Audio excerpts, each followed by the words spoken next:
ऐसा कौन सा द्रव्य है जिसको भोगा ना हो? ऐसा कौन सा द्रव्य है जिस कपड़े के लिए तुम पहन के बैठे हो, जिसके लिए तुम ये पहन करके बैठे हो, ये अनंत बार तुम इसको पहन चुके, इससे मुंह पहुंच चुके, इससे पूरा कमरा पहुंच चुके, ये तुम्हारा बेडशीट बन चुका, इससे तुम तकिया बना चुके, इससे तुम गुदड़ी बना चुके, है ना। ये कई पर्यायों पहले किसी महिला का ब्लाउज था, है ना, ये किसी बच्चे की चड्डी थी, ये किसी महिला की साड़ी थी, आज जो तेरी तेरी टी शर्ट बन के आई है, और आगे जाकर के फिर ये पोंछा बनेगी, नाक पोंछने का कपड़ा बनेगा, है ना, इसके लिए तुम भोग रहे। ऐसा मैं नहीं कह रहा, मैं कैसे कह सकता, मुझे अब अधिकार नहीं है, लेकिन आचार्य पूज्य पाद स्वामी ने इष्टोपदेश ग्रंथ के अंदर 30 नंबर के श्लोक में लिखता, भुक्तुस्तार मोहन मोहन मया सर्वे भी पुद्गला उच्छिष्ट तेस बद्धे मम विज्ञस्य का इस प्रहार 30 नंबर के श्लोक में लिखते हैं, हे जीव जिसे जिसे तू भोग रहा है, बोलो जिसे जिसे तू, बोलो जिसे जिसे तू, बोलो जिसे जिसे तू भोग रहा है, जिसे जिसे तू, बोलो जिसे जिसे तू, हे पीतांबर जिसे जिसे तू भोग रहा है उसे उसे ये भोग चुका है, और जिसे जिसे तू भोगना चाह रहा है उसे वो भोग भोग करके क्या कर चुका है, छोड़ चुका है ना। दूसरे की इस जमीन का कौन मालिक है, ये मकान मेरा है, विधवा का भोग कर रहा है, क्योंकि 6 खंड की भूमि का स्वामी कौन होता है, बोलो जी बताओ, 6 खंड की भूमि का स्वामी कौन होता है, चक्रवर्ती। चक्रवर्ती 6 खंड की भूमि का स्वामी होता है, वो इसे छोड़ करके मर गया तो उसका पति इस 6 खंड की भूमि का पति चक्रवर्ती होता है, और वो मर गया तो ये जमीन, ये भूमि, ये पृथ्वी विधवा हो गई है, और उसका तुम क्या कर रहे हो, भोगी भोगाई वस्तु को तुम क्या कर रहे हैं, भोग रहे। जितने पदार्थ हैं, जितने भी पदार्थ हैं, जितने भी पदार्थ हैं, है ना, जितनी भी वस्तुएं हैं, उन सब वस्तुओं को हम क्या कर चुके हैं, भोग चुके हैं, और अपना जूठन ही हम क्या कर रहे हैं, भोग रहे हैं। इसलिए सम्यक दृष्टि जो जीव होता है वो मालूम सम्यक दृष्टि कैसा होता है, पूछो ए गुरुवर, प्यारे प्यारे गुरुवर। अब बचनों से तो बोल लो, मन में तो है ही नहीं है, जैक लगा लगा के महाराज जी बुलवा रहे तो ठीक है, अब जैक लगा लगा करके नहीं बोलेंगे तो फिर अभी महाराज जी बोलेंगे नहीं हमसे, इसलिए वे जैसा जैसा कह रहे वैसा वैसा कर लो। हे गुरुवर, प्यारे प्यारे गुरुवर, अच्छे अच्छे गुरुवर, सम्यक दृष्टि कैसा होता है, सम्यक दृष्टि ऐसा होता है, सम्यक दृष्टि जीवड़ा करे कुटुंब प्रतिपाल, बोलो सम्यक दृष्टि, सम्यक दृष्टि जीवड़ा करे कुटुंब प्रतिपाल, अंदर से न्यारा रहे, अंदर से, फिर से बोलो एक एक शब्द, सम्यक दृष्टि जीवड़ा, बोलो सम्यक दृष्टि जीवड़ा करे कुटुंब प्रतिपाल, और अंदर से न्यारा रहे, धाय खिलावे बाल। धाय, धाय माने नौकरानी, आपके घर पर काम करने वाली अम्मा, जो आपके घर में काम करने वाली बाई है ना, बाई, लच्छो बाई, कौन सी बाई, गजरा बाई, नाम ही ऐसे होते काम वाली बाई की, तो जो उसके लिए सम्यक दृष्टि जीवड़ा, बोलो करे कुटुंब प्रतिपाल, वो घर में रहता है, परिवार का पालन करता है, परिवार का पोषण करता है, परिवार का पालन करता है, परिवार का पोषण करता है, खिलाता है, पिलाता है, पत्नी के साथ रहता है, उसके आवश्यकता के अनुसार उनकी पूर्ति भी करता है, करना ही चाहिए, करनी ही पड़ेगी। अरे यार पहले अच्छा था, बोलो बोलो बोलो बोलो फटाफट, पहले, अरे यार पहले अच्छा था। शादी होने के बाद खबर पड़ती है कि महाराज बन गए होते तो बोलो महाराज बन गए होते तो अच्छा रहता, कहाँ इस झंझट में क्या हो गए, क्या कहाँ झंझट में फंस गए। वो ऐसा है कि जो खाए, क्या बोलते वो मुझे याद नहीं आ रहा, जो हाँ हाँ आपको याद है, हम बा विद्वान लोग हैं यहाँ, ऐसे थोड़ी ऐसी वैसी नगरी में मेरा चौमासा नहीं होता है, विद्वानों की नगरी में ही मैं चौमासा करता हूँ। देखो कितने कितने प्रकांड विद्वान, ये सठखंडागम विशारद, न्याय विशारद, अध्यात्म शिरोमणि, ओहो हो आहा, सिद्धांत बिग, कहाँ गए वो, ओहो सिद्धांत बिग, देखो कितने विद्वान लोग बैठे हैं, अष्ट शास्त्री जैसे महान मैं तो सिर्फ नाम ही जानता हूं, ये लोग तो विद्वान लोग हैं। यहां बैठ के रात को एक एक घंटे तक महान गहनतम तत्व चर्चा होती है।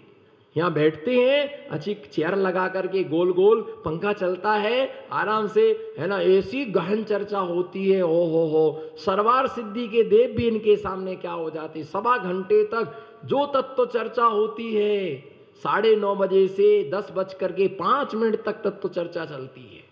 कितना, 9:30 से 10:05 बजे तक घोर तत्व चर्चा होती हो। क्या कितने कर्मों की निर्जरा हुई होगी, धन्य ऐसे श्रावक मिले तो हो, ऐसे श्रावकों का समागम मिले भैया, ये निश्चित मान करके चलो, निश्चित माने सम्यक दृष्टि जीवड़ा, बोलो करे कुटुंब प्रतिपाल, वो परिवार का क्या करता है, पालन करता है, सामग्री लाता है, देता है, उसके लिए बच्चों को पालन पोषण करता है, लेकिन अंदर से क्या रहता है,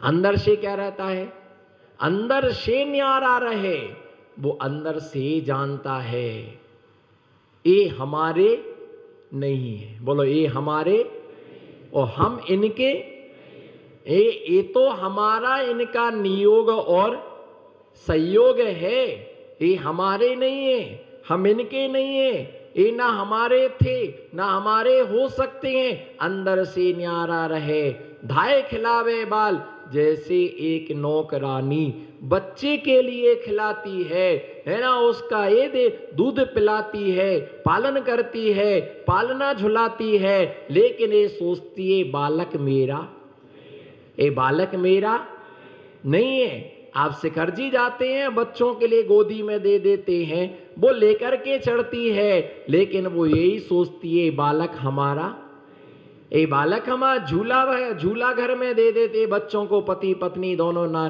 दोनों पति पत्नी दोनों क्या करते हैं, नौकरी करते हैं, तो किसको दे देते हैं, झूला घर में दे देते हैं, वो खिलाती रहती है, पर ये भाव रखती है ये बालक हमारा नहीं है। बस इसी प्रकार से सम्यक दृष्टि ये सोचता है कुछ भी मेरा नहीं है, ये तो नियोग सही हो गया, संसार है, और वो किंचित मात्र भी अपना नहीं मानता, लेकिन उस सामने वाले के सामने व्यक्त भी नहीं करता है, क्योंकि कुछ कुछ बातें बंदी मुट्ठी, बोलो बंदी मुट्ठी लाख की, और खुल गई तो कह मत देना कि तुम हमारे नहीं हो, हम तुम्हारे नहीं है, ये अंदर की बात, बोलो अंदर की बात है, अंदर रहना चाहिए, बाहर हो गई तो ये समझ जाओ कि बाहर हो जाओगे फिर हमेशा के लिए, हमेशा के लिए बाहर हो जाओगे।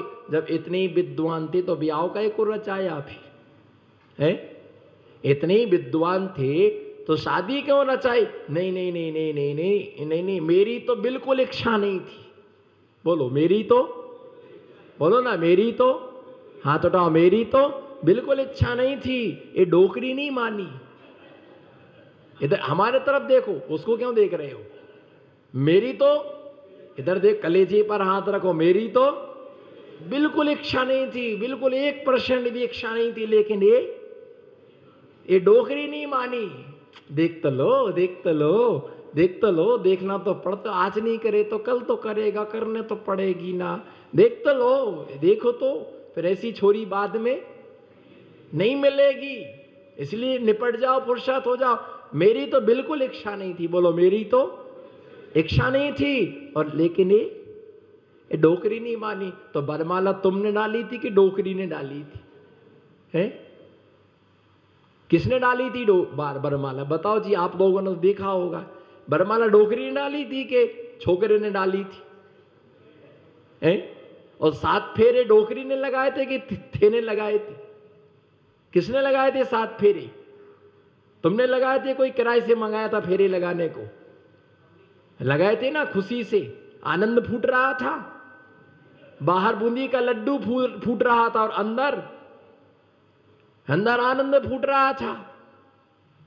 तो भैया ऐसी ये जो रहती ना, ऐसी बातें करने वाले व्यक्ति घोर कर्म का क्या करते हैं? बंद करते हैं। जब तक हमारी खुद की इच्छा ना हो, क्या किसी की ताकत की कोई हमारे ऊपर नजर उठा करके देख ले? और हमारी इच्छा नहीं है तो क्या हम किसी के लिए नजर उठा करके उसको देख ही नहीं सकते? देख ही नहीं सकते हैं। मुझे दीक्षा लेना थी, मुझे दीक्षा लेना थी, मेरे अंदर जुनून था, मुझे पूर्ण भावना थी कि मुझे चाहे कुछ भी हो जाए इस पर्याय को खराब नहीं होने देना है, इस पर्याय के लिए बर्बाद नहीं होने देना है, मुझे संयम धारण करना है। लोगों ने लाख प्रयत्न किए, क्या किसी की ताकत के कोई छोरी हमारे गले में माला डाल दे? माला डाल दे। भैया ध्यान रख के चलना। उन जम्बू स्वामी को याद करो, शादीशुदा बाल ब्रह्मचारी, शादीशुदा बाल ब्रह्मचारी, 8 कन्याओं के साथ में विवाह कराया माँ ने। वो कह रहा था मैं दीक्षा लेने जाऊंगा, पर माँ कह रही थी बेटा एक बार शादी कर लो, भली तुम प्रातः काल दीक्षा लेने चले जाना।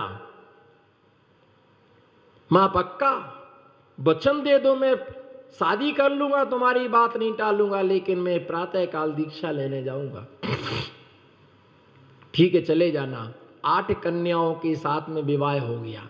कन्याओं को तय कर दिया कि मैं शादी होते ही दूसरे दिन प्रातः काल दीक्षा को लेने जाऊंगा। बोलो तैयार हो? हाँ हाँ चले जाना। उनको था कि जे हमारी चंगुल से छूट कैसे पाएंगे, पर जो बंधा हुआ हो वो छूटे, जो बोलो जो बंधा हुआ वो छूटे, जो बंधा ही नहीं है उसको छूटने की जरूरत ही नहीं है। 8 कन्याओं के साथ में शादी हो गई। संध्या काल में वो रात भर नहीं सोया, कहीं सील भंग ना हो जाए। रात भर नहीं सोया, बीच में बैठा हुआ है। वो 8 तरफ 8 कन्याएं बैठी हुई हैं, वार्ताएं चल रही हैं, वार्ताएं चल रही हैं, चर्चाएं चल रही हैं, एक दूसरे को समझाने का, बोलो ना, एक दूसरे को समझाने का प्रयत्न कर रहे हैं। लेकिन ना वो 8 जम्बू स्वामी को समझ सकी और ना 8 को जम्बू स्वामी समझ चुके। बस कथाएं बंद करो, बोलो बस कथाएं बंद करो। प्रातः काल हो चुका है, सूर्य लाल रश्मियां बिखेर रहा है, आकाश में लालिमा छाई हुई है, तिमिर तिरुभाव के लिए प्राप्त हो गया है। बस माँ मेरा समय हो गया है, बस माँ मेरा समय हो गया है। और बस उठा करके राजगृही पर्वत पर चल देता है और जाकर के वहां पर 8 कर्मों को नष्ट करने वाली जैनेश्वरी दीक्षा ले लेता है। क्योंकि 8 कुमारियों ने वचन दिए थे कि प्रातः काल दीक्षा ले लेना, और जाकर के जम्बू स्वामी ने क्या कर ली? जी हैं वीर वैरागी। ये है, बोलो इसका नाम है, इसका नाम है वीर वैरागी। और ए धन्य पुरुष, ये धन्य पुरुष, बोलो ये कितने बढ़िया लोग हैं, चर्चा कितनी अच्छी करते हैं। अरे नहाना तो है ही, बोलो नहाना तो है ही। इसलिए जो कीचड़ पड़ा हुआ है वो सब क्या कर लो? लपेट लो। क्या करना है? जैसे आदमी क्या करता, नहाना है ना, इससे पहले नाली साफ कर लो। नहाना तो नाली साफ कर लो, बाद में क्या करेंगे? कोई छीटा बीटा उछटेंगे, इसलिए क्या होगा? पहले सब तो इसीलिए नहाना है तो पहले क्या कर लो? सब कीचड़ लगा लो। और हमें कहते हैं कि ना कीचड़ लगाओ और ना नहाना पड़े। अरे ऐसा कीचड़ क्यों लगाना कि जिससे और जिसने कीचड़ लगाया है वो छुटाए। अपने को तो कीचड़ छपा ही नहीं है, लगा ही नहीं है, तो नहाने की जरूरत नहीं है। इसलिए भैया ध्यान रख करके चलना कि सम्यक दृष्टि जीव घर में रह करके भी घर से विरक्त रहता है और ये विचार करता है कि भगवान इस कोठरी से मुझे छुटकारा कब मिलेगा, मैं कब छूटूं इस कोठरी से, मैं कब इस बंधनों से मुक्त हूं, मैं कब इस कर्म के बंधनों से मैं छूटूं। सम्यक दृष्टि संसार में नहीं रहना चाहिए, इसलिए मैं पापी हूं, दुरात्मा हूं, जड़ बुद्धि हूं, मायावी हूं, है ना, लोभी हूं। इस स्वयं के लिए स्वयं कह रहा मैं पापिष्ठ है, मैं क्या हूं, बोलो, मैं पापी हूं, मैंने पाप किया इसलिए मैं पापी, दुरात्मा हूं, मंद बुद्धि वाला हूं। इसके बाद मायाचारी हूं, और मैं क्या हूं, लोभी हूं। मैं क्या हूं, मैं क्या हूं, मायाचारी हूं, मैं क्या हूं, लोभी हूं। और राग देश मलिन सेन मनसा, राग देश की मलिनता से, मलिन मन से, किससे, राग देश आदि से मेरा मन क्या है, मलिन है। ऐसे दुष्कर्म पाप कर्म निर्मित किए गए हैं। इसी प्रकार से हमें धर्म का भी लोभ नहीं होना चाहिए। बोलो, हमें धर्म का भी लोभ नहीं होना चाहिए। और धर्म के लोभ से, पुण्य के लोभ से हमें आज समय आदि में शास्त्र आदि का स्वाध्याय नहीं करना। ग्रस्तों के लिए विशेष रूप से ध्यान करने योग्य है, सूतक पातक में धर्म नहीं करना चाहिए। यदि आपके यहां किसी बच्चे का जन्म हुआ है तो आपके लिए 10 दिन तक आप पूजा पाठ अभिषेक करने के आप अधिकारी नहीं हैं। यदि आपके यहां सूतक पर, भली आप उन्हें नहीं जानते हैं, आपके रिश्तेदार बॉम्बे में रहते, कभी आपने उनको देखा नहीं, कभी आपने उनको जाना नहीं, और उनका बच्चा हुआ है तो उसके 10 दिन तक का सूतक आपको पालना पड़ेगा। और मर गया तो 13वां होने के बाद मर गया तो 13 दिन तक आप धर्म करने के अधिकार नहीं। यदि आपकी दुकान में काम करने वाला नौकर मर गया, उसका सूतक भी आपको 1 दिन का लगेगा। आपके घर में यदि गाय ने बच्चे को जन्म दिया तो अभी आपको 1 दिन का क्या लगेगा, उसका सूतक आपके लिए लगेगा। हम नहीं मानते, हम नहीं पालते, हमारे कोई संबंध नहीं है, और ऐसे समय में स्वाध्याय कर रहे, शास्त्र के लिए छू रहे, तो मालूम इसमें जो व्यक्ति सूतक पातक में धर्म करता है, बोलो, जो व्यक्ति सूतक पातक के समय भी पूजा पाठ करता है, ऐसा व्यक्ति नपुंसक नाम कर्म का आश्रय करता है।